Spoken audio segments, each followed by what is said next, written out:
Thanks for taking the time, guys. Yeah, hey, no problem, man. Appreciate it, Josh, Dave. Hey, how's it going, man? Good to meet you. Good to meet you too. I guess to start off, just tell me a little bit about yourselves, just kind of how it all got started. Well, end of my high school career, it was pretty evident that music was what I was going to do with my whole life, and I had just met Josh through some friends, and he didn't play drums at the time. He was like an avid music fan, and he knew it was the place for him, and I needed a drummer at the time, so it was just the open instrument. So he just picked it up, bought a drum set, and pieces fell into place, and we just started playing local shows. And we've always been like an original music kind of band, so we've always just written our own stuff, and things kind of just took off. We wrote a cool CD, got picked up, and went on tour, made some kick-ass fans, and nice. That's how the story unfolded. Yeah. Did you grow up in the area? You said you went to high school. Is it here? Yeah, I was born like in New Orleans, and then when I was like 8 or 9, I moved to North Texas, and I went through like all the middle schools and high schools here. You a Saints fan? Oh yeah, I'm a Saints fan. Oh man, I was freaking out. Pretty crazy game. Yeah. It was so stressful. I was sweating at the end of it, man. Yeah, that is joke, man. Yeah. How did you first get into music? Like, how did you know that was what you wanted to do? You know, the first time I ever heard music that really stuck out to me, I was on a road trip with my family, and I heard a song by Third Eye Blind, and I was like, Dad, what instrument is that? I heard like this noise, and he was like, that's a guitar. And I was like, okay, awesome. And so he got me a guitar for Christmas, and I just never ever put it down. Awesome. How about you? How did you? I always, for a while there, I tried to, I was just trying to learn music for a long time through like my high school career. Like, just I kind of started out by just jamming around on guitar a little bit, but I just kind of found that wasn't really what I was really into, kind of thing. And when he needed a drummer, and I was just friends with him at the time, I was pretty stoked about it. My brother had a little drum set, and I started jamming around on it, and kind of found that it came really natural to me, and I kind of picked it up, with ease, and just kind of it floated into place great, because I was really hoping I could make something work out of it, because there's really nothing else I can do. He's not a good math student. I'm not a good math student. I didn't take the SATs. I barely passed high school just because I was hanging out with them all the time. He would cut class to go record. Because they're a year ahead of me, so they all graduated, and I was still a senior in there, and I was just cutting class just to go because he lived down the street from my high school, and so I just would always just be like, hey man, I just kind of left class. What are you doing? Right. How did growing up here influence your sound and kind of make it to what it's become now? Well, I know for me, growing up, all I listened to really was Blink-182 and stuff.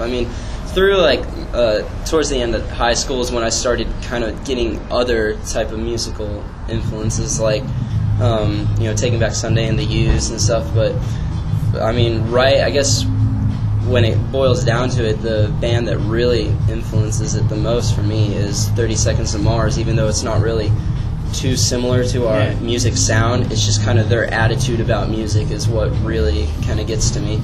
And because we're musicians, not just people that mess around with instruments and stuff. We kind of want it to mean so much more than a lot of people actually think it means, and so it is actually kind of a special thing to us. And so a lot of things actually influence it, but that would probably be one of the big ones. Yeah, I think North Texas specifically, it's been cool. That's where we hooked up with our current producer, Jeff Rockwell. That's how we met him. It's just the proximity, and just growing up in the Dallas scene. It's not what it used to be. It used to be Deep Ellum and that Dallas scene. And that, from what I can tell, that's pretty much faded out. Doors Moves, Trees is gone. It's just downtown Dallas isn't what it used to be. But that's Dallas, where we used to play shows when we were 14, 15. We didn't have a van and trailer. We put our drum set into our parents' small car, and they would drive us to a show and drop us off, and there was no parking, and that's bums would come up to us, and we'd be like, why aren't there kids at our show?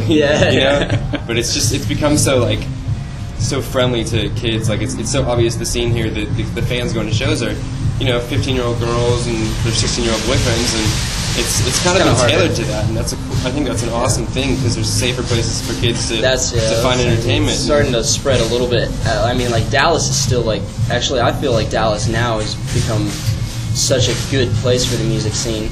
Just not necessarily like the like that Deep Ellum section for like shows, because it is true. A lot of these bands coming up have like those 14-year-old, like 15-year-old fans, and it's hard to get them to come out to like some of those places. Parents sometimes are just like, no way, Deep Ellum, But yeah. Somebody was coming up to you that never heard Red Car Wire.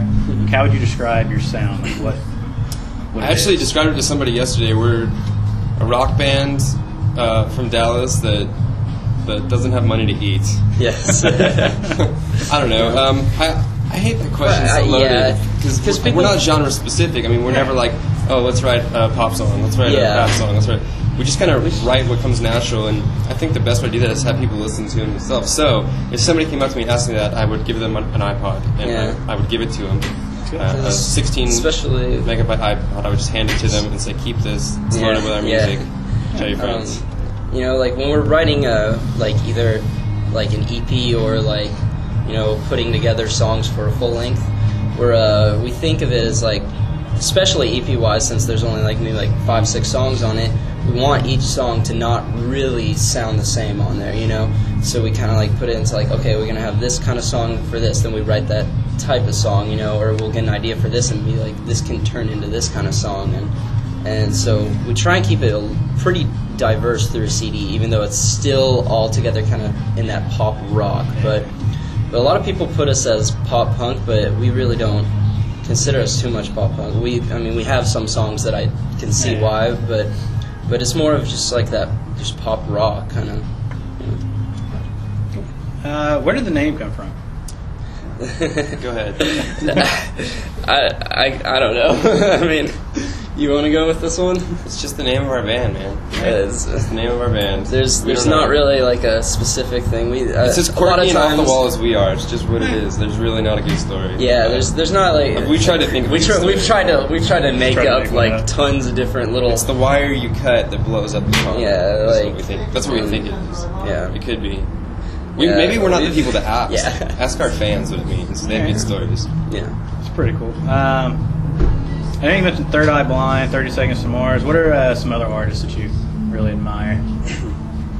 Man, anybody that has gotten in a van and toured around the country. I know this kid is very, very into like the Used, like when he was like growing up and stuff.